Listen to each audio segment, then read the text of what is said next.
استنى عندك، انا اللي هفتح. بابا مساء الخير يا بابا.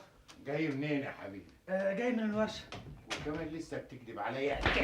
يا لهوي، ايه اللي عملته ده؟ اللي عملته ده كان لازم اعمله من زمان يا ام الباش مهندس. ابنك حرامي، ومش حرامي بس، ونصاب كمان. بتضربني يا بابا؟ اضربك واقتلك واشرحك بايديا. عاوز توسخ اسمي يا حرامي.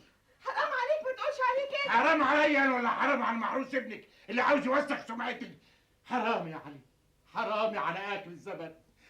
انا عشت 40 سنه في الكرده، ما حدش مس كرامتي بكلمه واحده. 40 سنه ما حدش جاب سيرتي. تيجي انت على اخر الزمن تفضحني قدام الناس، قدام الناس وقبل الزواج. ليه يا علي؟ ليه يا ابني؟ ابني انا حرامي؟ حرامي ليه يا ربي؟ حرامي؟ انت يا ابني حد مسلطك عليا؟ عاوز تموتني؟ عاوز تخلص مني يا علي؟